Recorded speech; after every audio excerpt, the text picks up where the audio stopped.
Hello दोस्तों, हम मैं साधना। स्वागत है आप सबके हमारे चैनल में। हम एगो विदाई के गीत गावे जाता नहीं और उम्मीद करता नहीं आप सबके ये गीत पसंद आई। तो गीत पसंद आई तो हमारा चैनल के सब्सक्राइब, वीडियो के लाइक, शेयर और कमेंट जरूर करम। जोड़ला पराया संगे पिरतिया के तार हो, जोड़ला पराया संगे पिरतिया के तार हो।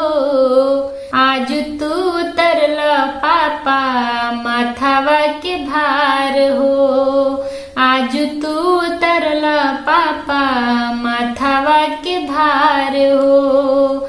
जोड़ला पराया संगे पिरतिया के तार हो, आज तू उतरला पापा माथावा के भार हो, आज तू उतरला पापा माथावा के भार हो।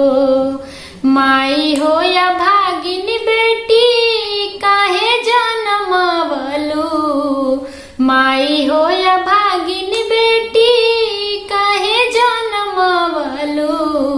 लिहते जनम काहे ना गटई दबवलू, लिहते जनम काहे ना गटई दबवलू। जहर जे लागे माई सब दिन के प्यार हो, जहर जे लागे माई सब दिन के प्यार हो। आज तू उतरला पापा माथावा के भार हो, आज तू उतरला पापा माथावा के भार हो। भैया हो नजरिया से जाने बिसराई हा, भैया हो नजरिया से जाने बिसराई हा। एक क्षण के मौका पाके खाली हाथे आई हा, एक क्षण के मौका पाके खाली हाथे आई हा।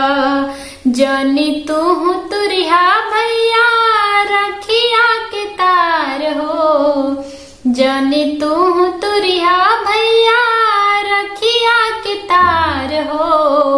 आज तू उतरला पापा माथावा के भार हो, आज तू उतरला पापा माथावा के भार हो। भाभी हो नजरिया से जाने बिसराई हा, बच्चवन के आगे भाभी जाने तू भुलाई हा, बच्चवन के आगे भाभी जाने तू भुलाई हा। असमन जनिहा भाभी जनमल हमार हो, आज तू उतरला पापा माथावा के भार हो, आज तू उतरला पापा माथावा के भार हो।